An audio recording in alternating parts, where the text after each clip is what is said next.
စတာချန်နပရိသတ်များအားလုံးပဲမင်္ဂလာပါရှင်။ယခုတစ်ခေါက်တင်ဆက်ပေးမယ့်သတင်းအကြောင်းအရာလေးကတော့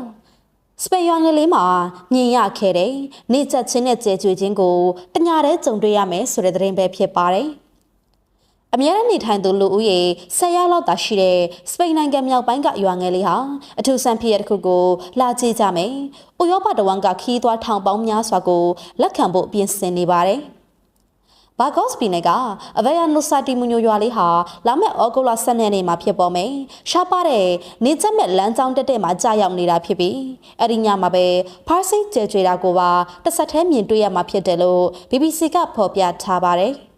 ဒီနေချက်မှုဟာ1912ခုနှစ်နောက်ပိုင်းစပိန်ပြည်လမ်းမကြီးပေါ်မှာမြင်တွေ့ရမယ်ပထမဆုံးအချိန်အပြည့်အဝနေချက်ချင်းဖြစ်တယ်လို့1996ခုနှစ်နောက်ပိုင်းဥရောပပြည်မကြီးပေါ်မှာမြင်ရမယ်ပထမဆုံးအချိန်လည်းဖြစ်တာကြောင့်ဆယ်စုနှစ်တွေအတွင်းဥရောပရဲ့အကြီးမားဆုံးနက္ခရဗေဒအဖြစ်ပြတစ်ခုဖြစ်လာဖို့ရှိနေပါတယ်ဒီပွဲကိုပို့ပြီးထူးဆန်းစေတာကတော့အချိန်ပါပဲ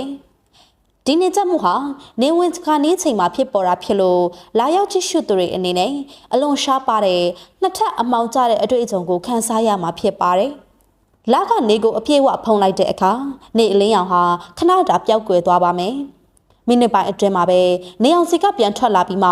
တဘာဝအတိုင်းနေဝင်သွားမှာဖြစ်လို့ခဏကြာအတွင်းမှာအမှောင်ကျတာကိုနှစ်ကြိမ်တိုင်တိုင်ကြုံတွေ့ရမှာဖြစ်ပါတယ်။အဲ့ဒီညမှာပဲနှစ်စဉ်ဖြစ်တတ်တဲ့ဖာစီကျဲကျွေမှုကလည်းအထွတ်ထိပ်ကိုရောက်ရှိမှာဖြစ်လို့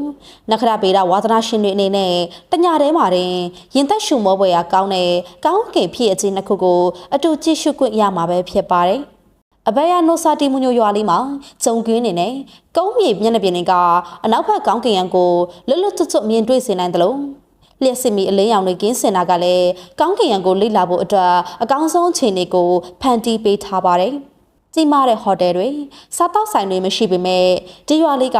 နဂရဗေဒဝါသနာရှင်တွေကိုဆွဲဆောင်နေပါတယ်။အနီးနားကဟိုတယ်တွေဆိုရင်လေဒီပွဲအတွက်2020ခုနှစ်ကတည်းကအခန်းတွေအကုန်ကြိုတင်ပုတ်ကင်လောက်ခံထားရပြီးဖြစ်ပါတယ်။ဒေသခံခီးသွွားလုပ်ငန်းတာဝန်ရှိသူတွေရဲ့အဆိုအရလူအုပ်ကြီးမထူထပ်ပဲရှုပ်ကင်းကိုကောင်းကောင်းမြင်ရမယ်ဒီလိုနေရာမျိုးကိုနဂရပညာဝါသနာရှင်တွေကတမင်ရွေးချယ်လာကြတာဖြစ်ပါတယ်။